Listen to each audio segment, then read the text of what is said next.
Welcome back on Joy News Desk. Now, we're way ahead of most countries in the world. That's according to Vice President Dr. Mahamudu Bawumia, as he jumps to the defense of the New Patriotic Party and interventions of the Akufo-Addo administration targeted at improving Ghana's economy. Ghana is experiencing its slowest growth since 1975, a situation where it is mounting pressure on government to redeem its pledge of transforming the lives of the citizenry.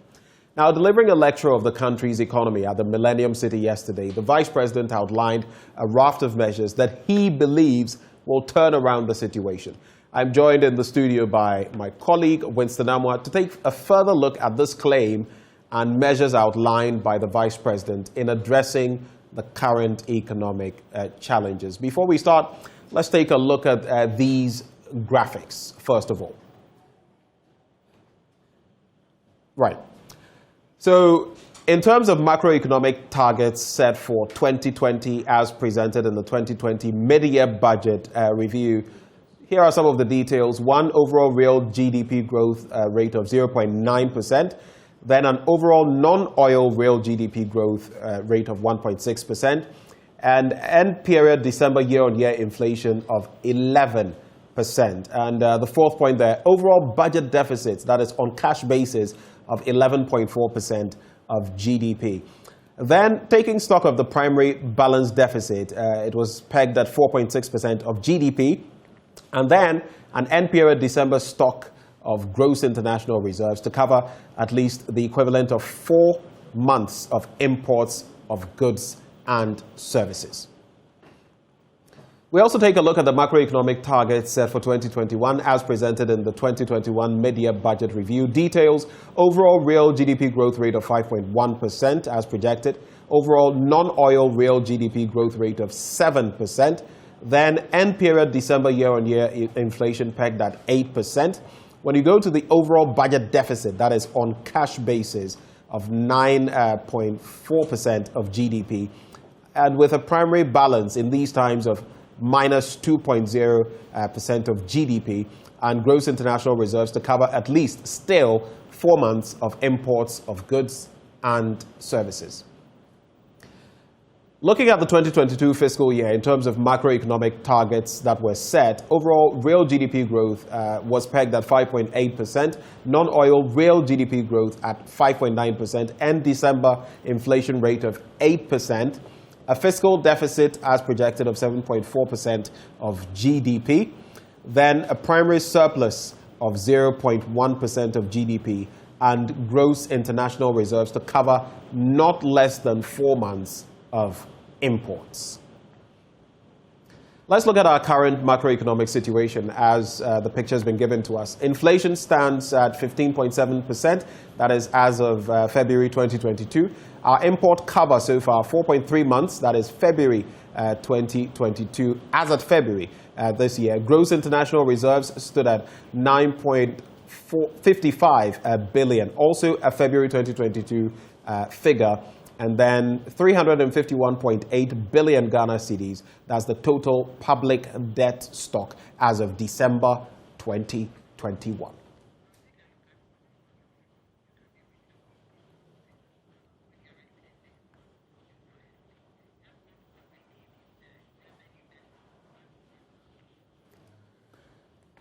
Right. So we have quite a number of things to look at, the monetary policy and measures aimed at stabilizing the city. But Winston, so you've taken stock of what the Vice President said yesterday. Yeah. Anything new in there, apart from, I mean, we heard the Finance Minister, then we heard the details given in the SONA. Anything new, reflective?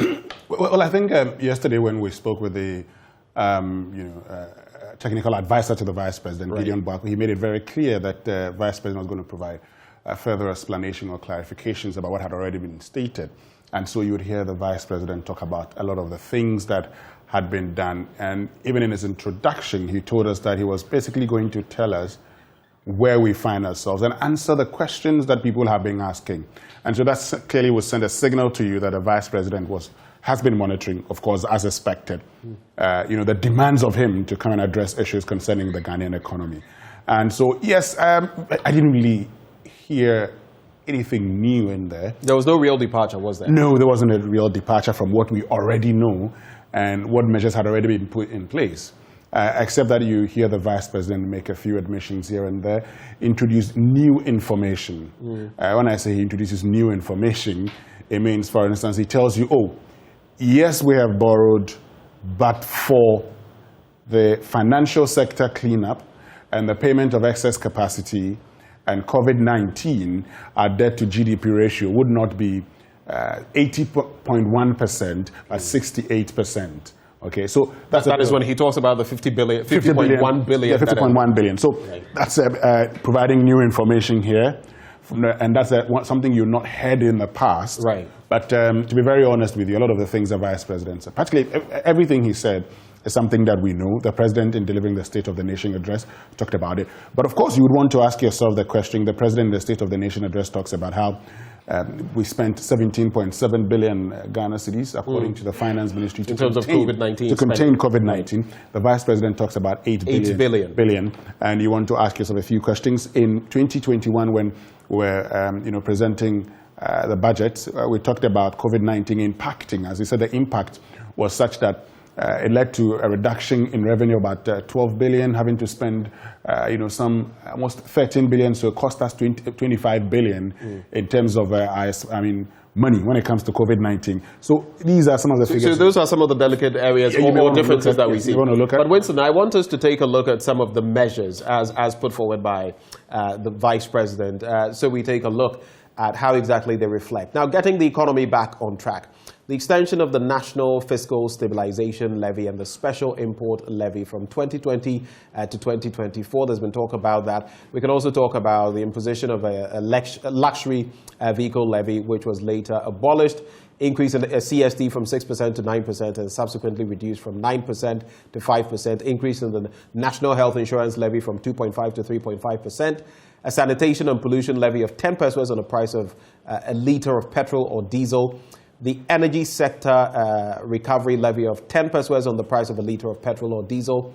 A financial sector cleanup levy of 5% on the profit before tax of banks, and the introduction of an e-levy of 1.5% on electronic financial transactions. In terms of the measures, expenditure measures, discretionary spending is to be further cut by an additional 10%. We all know of this, so bringing it to about 30%. Ongoing measures to eliminate ghost workers, as Ken Ofriatta told us, from the payroll. Then renegotiating the energy sector, IPP's capacity charges. And this came into the fray, Winston, as the talk of the cost there, 17 billion Ghana cedis came into the picture. Prioritization of ongoing public projects over new projects.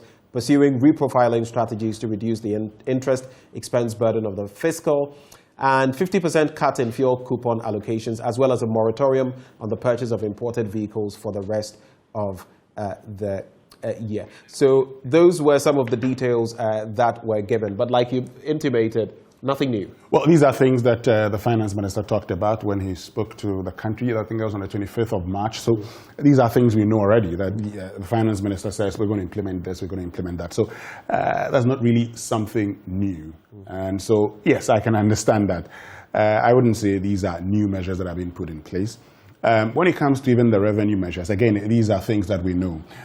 Except that for many, the first time the Vice President touches on the e-levy, but he brings it within the context of revenue measures and then continues to talk about revenue measures and what the government has done. And it's interesting, even talking about the e-levy, there's the talk about the fact that the e-levy was mentioned only once and that people would have expected someone who had spoken in the past about not taxing electronic transactions to have gone further to deliberate on the e-levy, but rather conspicuously... Maybe the reason he talked about it once. Maybe the reason he just... Digitization and digitalization. Maybe the reason he mentioned it once. But, you're looking at the implementation and collection of a revised property rate system. It's one of the ways that we should think of, generating more revenue.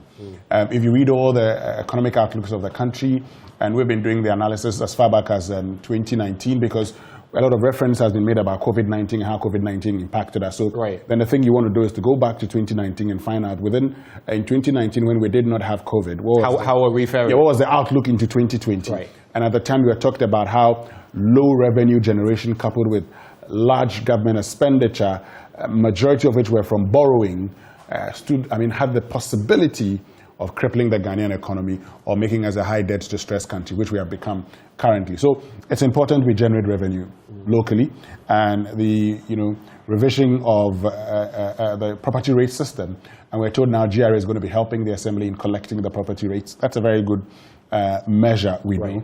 The situation is, because we know that the GRA has been taking has been doing a bit of census also of these properties. Where are they now? The last time they talked about almost complete with the census, and they'll be rolling that out shortly. Then you're looking at the implementation of the e-VAT, e-commerce, e-gaming initiatives. That's generated a lot of controversy, because when it comes to the e-commerce, for instance, you'd have to identify them, and you see when they're collecting, when I am buying from e-commerce, firms, those firms, they are supposed to charge me VAT and then pay it to the Ghana Revenue Authority. So that's what is expected of them. What I gather is that they've been able to, build a database of these entities engaged in e-commerce, and rolling it out from the 1st of April. So that's something that should start. And when it comes to e-gaming and what people would call a betting system, then there's a simplified tax filing. And maybe that'll be the final one we'll look at. Yes, and because when it comes to filing of taxes, convenience is very key, and so people have to struggle in order to file their taxes. They might as well default in the filing of taxes. And if there's convenience with it, why not? People may want to file their taxes, and by so doing, if they're filing and if there are any checks that are needed to ensure that people get to pay more, why not they pay more? Of course, I'm sure in the course of the year we'll have ample opportunity to find out how these measures technically will affect or impact the economy for the bank. Sure. I mean, it's just been announced, and so once they're announced, you'd have to wait till maybe a quarter is over before you can and then we'll be able to properly. We'll do the analysis. Thank you so much, Winston, for joining the conversation. My colleague Winston Amwa there. We settle now for business up next.